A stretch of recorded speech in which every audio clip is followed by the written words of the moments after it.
Okay, let's.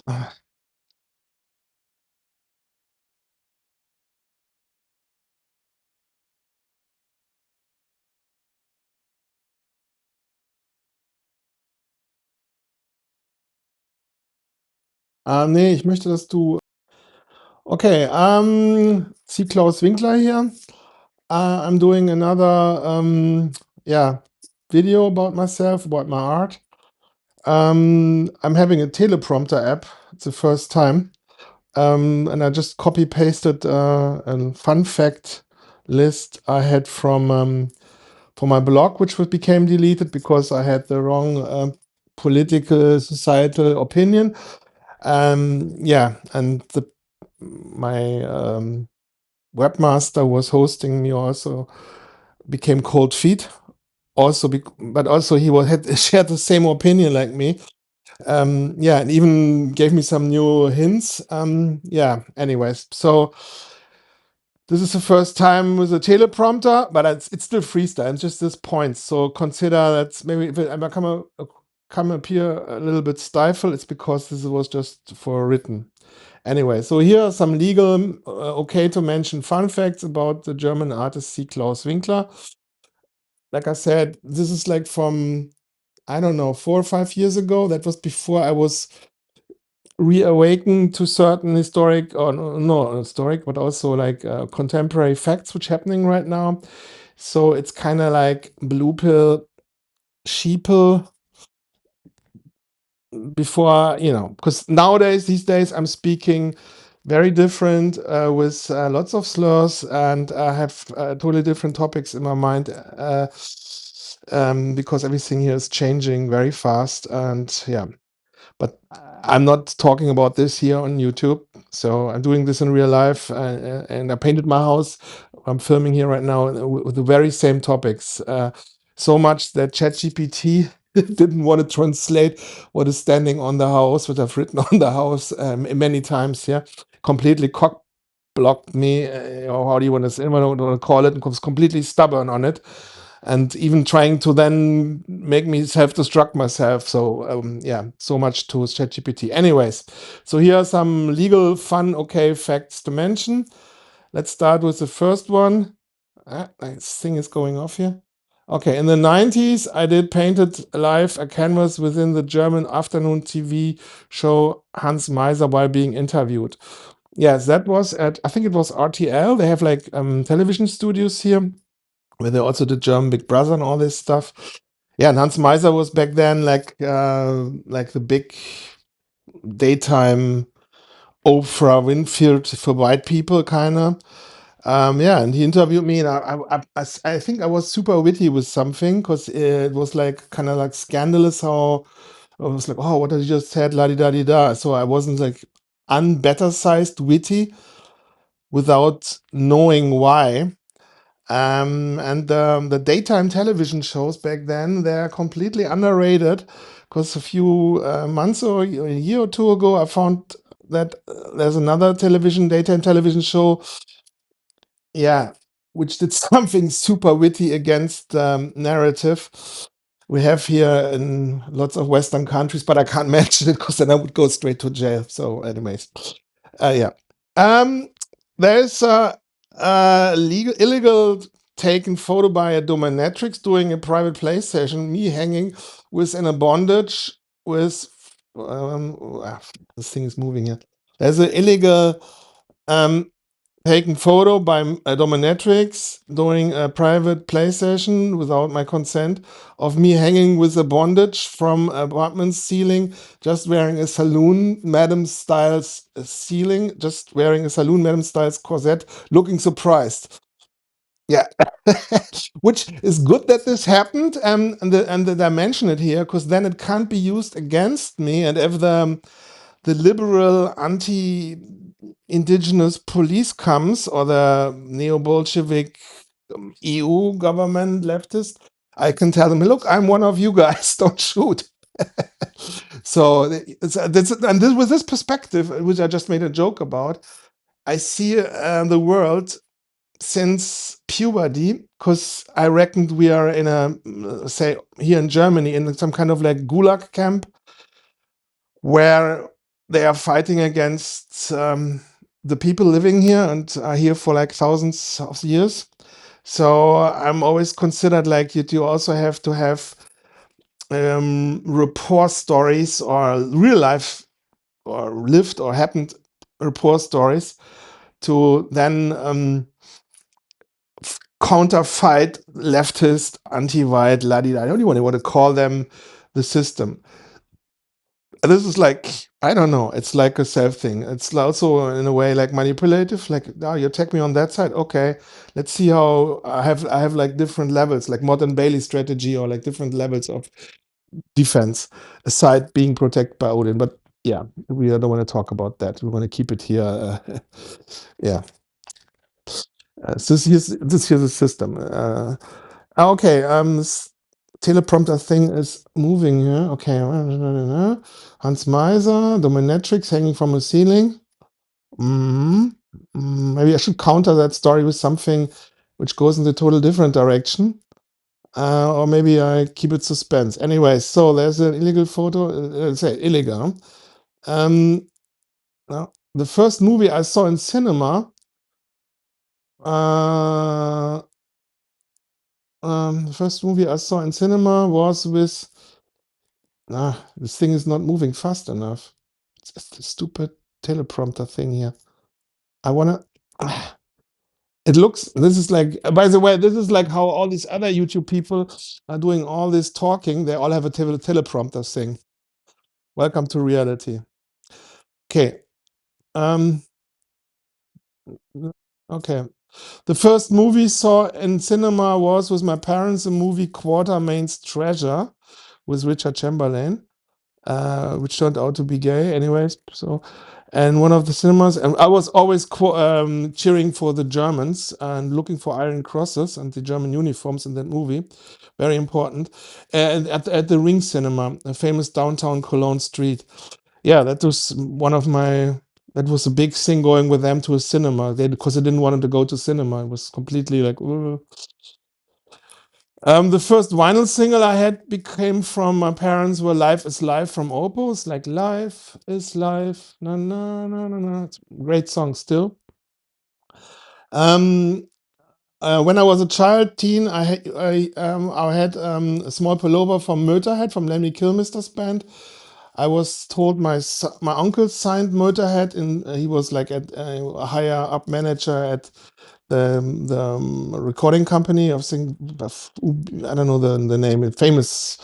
In recent years, I heard from my uncle that it wasn't probably a colleague of him who signed the Motorhead. I don't know. Yeah. So anyway, so this Motorhead pullover was always too small for me. It was too big, and then I guess it was too small. And but the logo of Motorhead inspired me. Plus, back then I was already a fan of this mysterious figure Congo Müller, um, who was wearing in the 70s in the Congo also as a soldier, a mercenary, the Iron Cross First Class. And like I was already a history buff and military and everything, was completely obsessed with it, also with knights and stuff like that when I was much smaller. And also already knew what Bolsheviks are and stuff. So yeah, but I didn't know the deeper background of the Bolsheviks, obviously, because the books were censored. Anyway, so this inspired me. I mean, if you just take a look at my paintings, and I became an artist, and as a graffiti artist, or I started with graffiti, or no, I started with sketching and drawing and painting. But when you paint like in the streets, you are basically like a rapper or like a musician on stage performing. So, and also when you hear music while painting, it's like there's always people watching in your mind. So this explains a lot. Also, this like not being not conforming, and also digging deeper. And I think this happens also. This is also because of the name Claus, because Claus, it suggests Klaus means also like to take, or to take an information or a signal or a vibe, and what someone else has digested and work with that, or take it up and continue or filter it in a way. And usually that's lots of things. Plus, yeah, I mean, I think these are all things which inspire me. You can say this is like superficial to mention it here, but this is there's much more obviously that inspired me. not like consciously inspired, but like pre-primed me to become who I am in my life. When I was a child, I watched the Karl May movies, yeah, with my parents. And one time I watched Karl May movie, Der Shoot, Au Père des Skibitars, Una Carabina per Shoot Sud from 1964. That's like where Kara Benemsi and Haji Halef Omar Ben Haji Halef Algor Sara Ben Haji Halef they were like it's like with Lex Barker when they're in Kurdistan or something or on the Balkan or something, and they are basically placed in like some kind of like Ottoman Turkish held territory. I think it pretends like to be like what is nowadays Yugoslavia, Albania, Turkey. But then it plays like in the 18, I don't know, 50s or 60s or something. And Karl May is like a legendary author who did like lots of World West Indian movies, books, heavily influenced Germany. And it was written in the mid 1850s, 1860s, and he never left Germany, I think, and he's from Middle Germany, from Saxonia, and it's legendary. And he also wrote like stories in that area, not just Wild West, but with the same vibe. And on that day, I watched that movie in the row 6 times, the whole Saturday.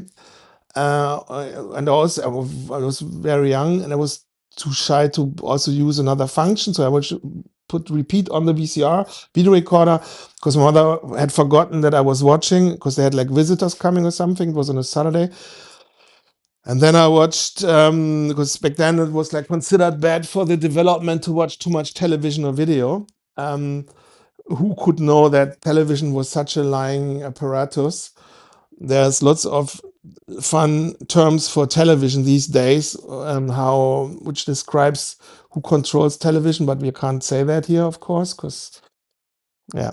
So, anyways, so on that Saturday, I watched that movie 7 times in a row, from the morning till like I don't know evening or something, and yeah, 7 times. So you could maybe it's not autism, maybe it's my Germanic blood memory. Plus, I can take or get into vibe not just on music or a song. I can also can hear a song for the whole day, all the time. Always the same song works perfectly fine with me. Or I can also do that with movies or with audiobooks, and then zone out and be there or in that land or in that mindset or something, which is a good state. I don't know. And also, I paint always the same things, so that's what other people are saying, and they're kind of true with that. So I'm switching here a little bit. Okay. So when I was a child, my favorite TV shows when I was a child, The Fallen Guy, with Lee Majors, the unknown stuntman, or der unbekannte, Colt Sievers, how they call it in German, Colt für alle Fälle. Simon and Simon, that was from San Diego. This Riptide detector, was it Simon and Simon? This like two detectives, then Bugs Bunny, Tom and Jerry, Sesame Street, Neues von Uhlenbusch, Nam, Tour of Duty about Vietnam. It wasn't just World War II obsessed and war in general and military stuff, also like Vietnam because of the aesthetics and the look of the people. Ein Engel auf Erden, Highway to Heaven, Muppets Show, Die aktuelle Stunde. I was sitting in this room here, and there was a television, and there was a chair, armchair, and here was a couch, and here was a table, and that was my grandparents' living room. And on Sundays, I was watching their Muppets show, and it was so boring. But the cake my grandmother was doing was like so good, and I was reading there in this other room where also our canvases are. I was reading a book about history, like Unser Jahrhundert im Bild from 1970, about the last 10th century, like from 1900 to the 70s. And there I learned a lot about history, all those things I can't mention here, or don't want to mention here. Plus, I watched a book called Wilhelm Busch about it was a German illustrator and artist from the 1870s or something, which gave like a really nice, natural German historic vibe. So, yeah, what else did I watch? Die aktuelle Stunde, it was like a German local state NRW, the state here news, culture, society, politics channel, news in general. Then the Smurfs, Dr. Snuggles, the Fraggles, Yeah. Kratek, the little caterpillar, this animal which lives in the earth, der kleine Maulwurf. Die Märchenbraut, Arabella, and Pantau. Märchenbraut is like where they have like this magic ring and the magic curtain, a magic, how do you call that, mantle? Magic coat and stuff like that. And Pantau is like with the melon. Anyway, so this is like, okay, my favorite, not shaved really, okay, a good shift. Okay, my favorite computer, stupid. It's the first time I'm watching this using this teleprompter thing. My favorite computer games, I had an Amiga 500. I was living in another village a few miles in the other direction here, or in the other way, back into the rural area away from Cologne. And I was there at some time among the kings of having the newest and latest Amiga 500 games, all illegally copied. Yeah, it was like criminal through and through. So Amiga 500 was like a play computer and stuff. It was like in the 80s, mid late 80s. And I was R-Type 1 addicted, was a computer game, and R-Type 2 later, shoot 'em up, our computer spaceship game, which heavily inspired my artwork and my aesthetics and everything, and how I'm placing my letters and how I think about how I'm building up my letters and my styles and stuff. So it's kind of like getting extra weapon for this ego projection element, which then I can modify and stuff like that. So then there was, it came from the desert, not the dessert. Being too fat. I'm losing weight. I'm on a good path. I already have like almost 9 kilo dropping since a few months. It came from the desert, was a computer game, Barbarian, where you could like cut off heads. Then Into the Eagle's Nest, Rick Dangerous, Bordello Beauties, a slideshow, RVF Honda. I had the 3 games 3 hours after it was cracked in the United States by Quartex cracking group, because I knew someone who had a modem. It was a bit older. So that was probably the first time then I was on the internet or something, or what's supposed to be the internet. Indiana Jones 3, Pac-Man 3D, Tetris, Populous, SimCity 1. And back then it wasn't called 1, it was just SimCity, the first version of it. F-16 Falcon, Bobble, Speedball 2, Defender of the Crown, Elite, North and South, Batman, Xenon 2, Ports of Call. Did I also mention Empire? That was like some super long playing strategy game, which is a really bad graphic, but it was like lots of fun, especially when you played it with friends. It was really good. We played it for like days. It was like took like hours to place all the armies and stuff like that. When I was a kid, I founded a computer game. Yeah, I founded a swapping group to swap cracked computer games, and we pretended like we cracked them or was swapping and changing boot block intros or put another boot block into on top of. I don't know. It was like, yeah. So, but or try to. And those boot block intros from those cracking groups were also heavily influencing me. I had a PLK, a Postlager post office storage card, PLK. One of us had also a house raid from the police. Then we all stopped. The gateway precept to a post office box with a key. That's something I had 10 years later, circa, for exchanging letters with posts from the magazines with other fellow artists all around the world. Like I had like the 10 years before, I already had that post box or pre-post box thing to swap computer games. And then like illegally copy computer games, because it was always like a hustle, because there were like police looking and test buyers to get like people that they snitch on themselves and stuff. So anyways, and then 10 years later I had something like that in another village, to send my paintings through graffiti and hip hop magazines all around the world. So it was like I was just like taking photos for my work, sharing them with other artists I liked, and I think they have a cultural value, and then was spreading them all around the world and getting the same thing back. That was like how we connected all around the world. So yeah.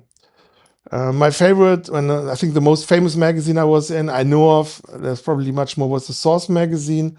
That was in the late 90s. It was like the hip hop magazine. You could buy it all around the world. And it was a big New York magazine with all the rappers, like a mainstream hip hop rap magazine, but they had like one page editorial with Graffiti from curated from Dave Chino B-Y-I from New York. Yeah, and he's like an old schooler from from New York. And yeah, one time he gave me a full page showing my work there on the whole page, which was a great honor. And yeah, it was like, I mean, it was like, I don't know, can't compare it. It would be like, I don't know, it was beyond imagination back then. Okay. My favorite when I was a child, East Prussian, oh, food. Yeah, my favorite food was East Prussian poppy seed strudel slash cake with raisins. And that was like for my grandmother is from East Prussia. And that's nowadays occupied by Russia, where they have like the atomic weapons, as well as parts from Poland. But we were more to the maybe Lithuanian side. I also have Lithuanian heritage from like 150, 200 years ago. So there's a cake with raisins. Yeah, like Christstollen. Not just raisins, but you know, I shouldn't talk about food, you know, because carbs are off the table for me, at least in the amount which is like interesting or nice. So yeah, yeah, I'll have can't eat so yeah. Cherry cake with crumbles, yeah, but it must be enough cherries. That's important. Nothing commercial. You can apple cake with crumbles. I'm talking. This is all homemade stuff from my grandmother. Plum cake. Mexican apple tart with oats from Köln Flakes recipe. Köln is like a K-Ö, like an O with two dots and two L's, and an N is like a company which makes these oatmeals, and they are like oat flakes, and they have like had a recipe book, and that is they had like a Mexican apple tart with oats. We couldn't eat just one piece, and you were like full. So that's why my mother never made it just a few times, because it kind of ruined the cake experience for everybody, I guess. Or the males became too much power, and then the social structure in the invited people's families then became out of control. I don't know. There's always reasons. Anyways, so um why I'm telling all this food stuff. So yeah, there's always a pattern behind it, which I'm telling later. Just give me a few. Mürbeteigplätzchen is like cookies, like with a really like flaky, not flaky, but like dry. How do you call that teig? I forgot the name for the English word for teig. I don't know, like the paste, the base from the yeah, when it's in the oven. Then cake, I guess, with peach or fruits with peaches and nectarines for my birthday. Strawberries, East Prussian cherry milk soup with yeast dough dumplings. Yeah, dough is the English word for teig. East Prussian cherry milk soup with yeast dough dumplings, which is delicious, but very difficult to make because the cherries kind of make the milk go kind of like clumsy and crazy and strange. East Prussian pearl milk soup with yeast dough soup dumplings, delicious, and soft waffles. Not the Belgian or like mountain waffles they have here in Germany, but like soft regular waffles. The point is why I'm telling this. My grandmother, he had those like call that bleche, like you know, like metal plates where they have like the cake on top. They were like squares forms like this, just but not so thick, more like this or this. Um, and yeah, and when I see this, and it's always like this, like preparing, creating, and it's like in a bakery. I also had the Playmobil bakery, the medieval Playmobil bakery at home. The point is, and what I'm doing right now, like decades later, I'm literally in the same house, and I'm creating also something delicious and putting it together and mixing it together and creating it and making also something in the same size, shape, and form. Um, yeah, so I see a connection there. It's definitely there. So yeah, there's why I don't know. I think this is like enough from the teleprompter. So yeah, you can see patterns, and those patterns are sometimes so blatant in the open that the thing is, I'm talking here about being real, and then others, probably other artists or the people who write for other artists, then use that for their own promotion, like they always do. I'm writing or saying something, and then other people take up on it and use it for themselves. That's the problem when you're being too real. And if you're too real, people can't handle it because they look into the mirror and they feel scared because they are afraid of people who are real.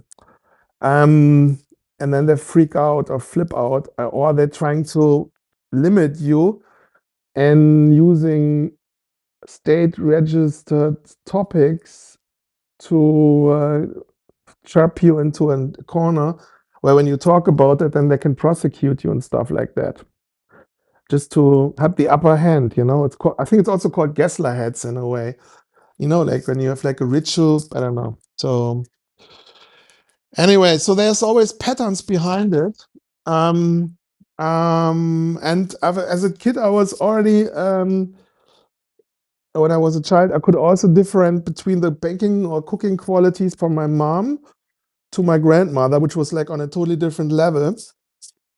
So the same sense for quality and for visual quality, I can also see like every other child also in comic books or in toys or models or scale models or how something is painted or decorated or styled.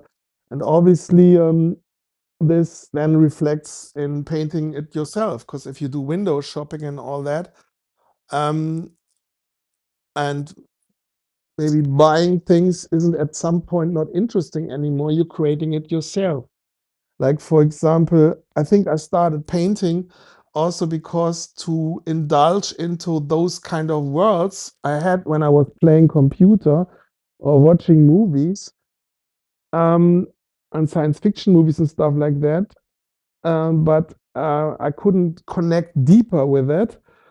And so I painted it myself. Like other people are building it with Legos and stuff like that. Now, I'm not talking about how it is to these days, because then these days you need no imagination. I mean, you can get like a Lego Panther with Waffen as Lego figures, not Lego, but like from another company, and like different with winter camo and with weathering and everything. And they have like little awards and everything is historically accurate to stylized, and it's completely crazy and it's beyond imagination for someone who's been born in the 70s, in the early 70s.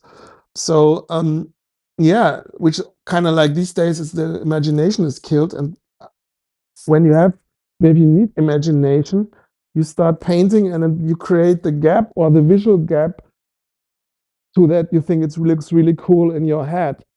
It's also connected, I guess, with the ego giving you credit. So, and then though, it's always like, I consider myself not having any talent or anything, because there were always people around me who had more talent. Also, then later, not just when I was in school, in high school, and I was just drawing and sketching, and there's other friends and or colleagues or school people in my class who were sketching. And I wasn't like the most talented, but I always kept on doing it, and my stuff looks a little bit more raw.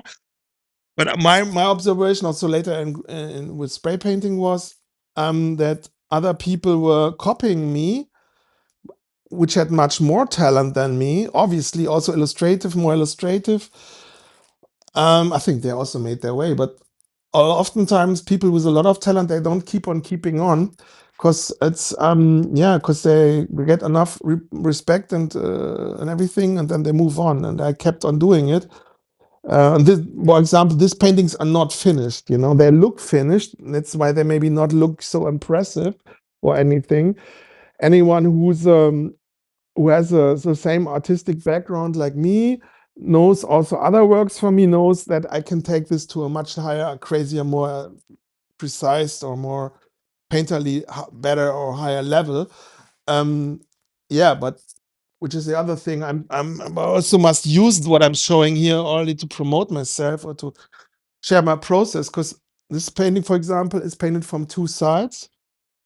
Like all my work these days, all the stuff at least which I'm doing since the late 90s till today. Now we have 2006, 2000, 2026. So the earliest canvases I have here, I think, are from, I don't know, 1989, 1980, 1998. 1998. So it's like 28 years.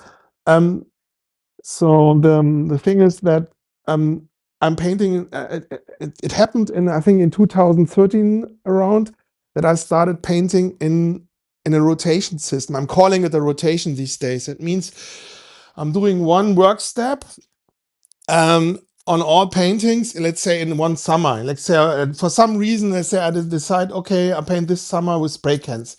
This can have, for example, reasons which are not directly connected with my art. Let's say I gained too much fat. I need more moving myself.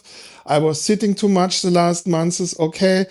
Hey, when I work with spray can, I have to move myself more. I at least make like 3,000 or 4,000 steps a day, depending how I organize myself. Okay, okay, that's a great idea. So it forces me. Okay, I'm painting with spray can. That forces me to paint more outside because of the smell. That forces me also to then use a canvas like this and add something with spray can, which I usually wouldn't do because I think, oh, no, it looks already like this good, and painting with spray can is too raw. But because I have this frame or this rule that I'm now painting as a routine on all kinds of paintings, a layer with spray cans, which is like totally different than, for example, painting with a marker or with a brush or something, or with airbrush.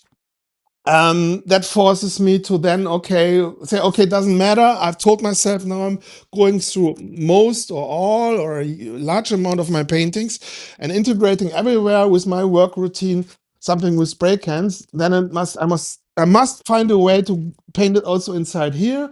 Plus, I also want to have this,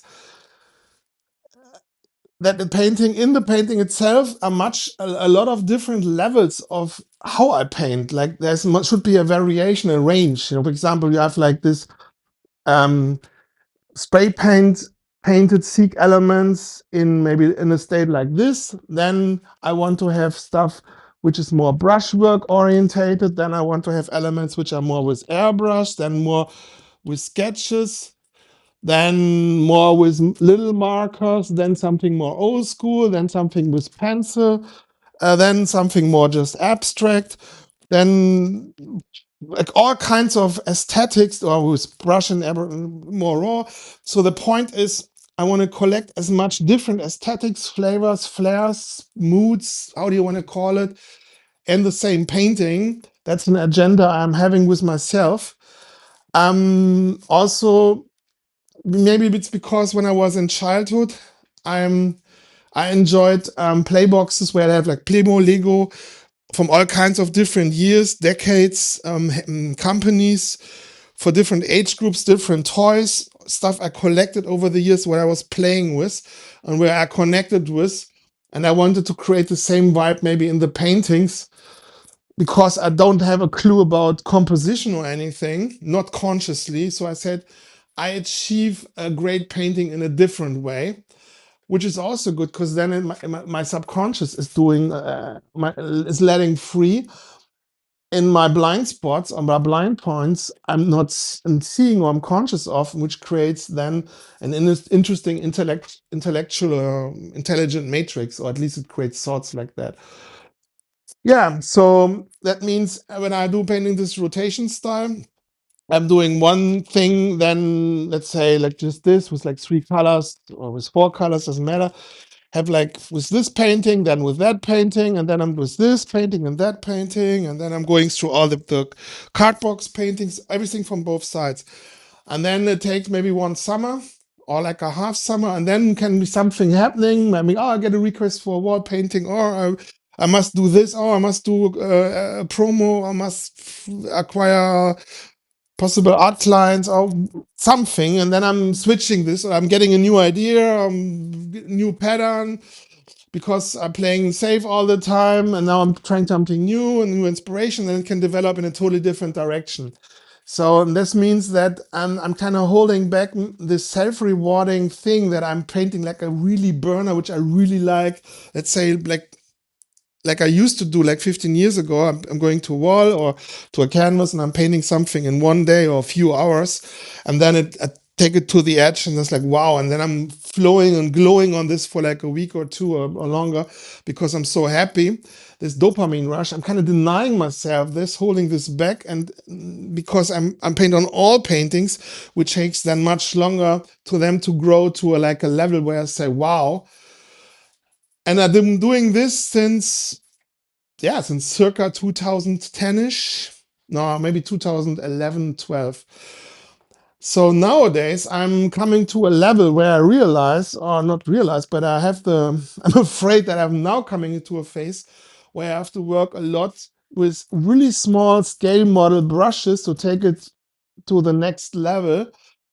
When I'm realistic with myself and I'm compare myself, let's say, to the painters in the medieval painters or the Dutch Flemish or the Flemish primitives or the Bruegel, or not Bruegel, Vermeer and people like that, because they're like really like they were like much more detailed. And I don't want to say like I will paint everything detailed because it looks boring too.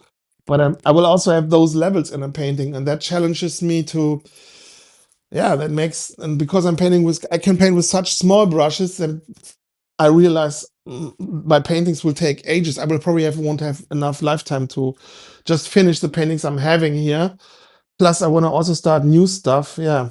But anyways, so that explains also why I'm so focused on myself, on my work, and not focused on myself. I'm doing a lot of activism in the world, and then especially the last 2 years, talking with normal people who are nothing to do with what is happening right now in the Western world. And I'm doing a lot of pro bono stuff. Also like how I painted my house and everything, which absolutely counterproductive to getting money from the system or appealing or peering or benefiting from the system. It's the very opposite. Against the stream, a life in resistance, and this is how my life transformed too. So also in how I'm connecting with my clients and stuff like that, to trying to wake them up too. So just sparkling that in. So anyway, so I must paint, and but I also want to start new paintings, and I have so much ideas theoretically, but I also have this responsibility to continue those paintings. So anyway, so what you own quickly owns you. I probably did also like videos about that already. Anyway, so this is the first fun facts video. I don't know, in the end I was going a little bit off script, or it's not a real script, like I said. So see you in the next video. Keep liking my work. You can re-upload my work, support me how you can or want. And anything else, just check my Telegram picture dump. Yeah.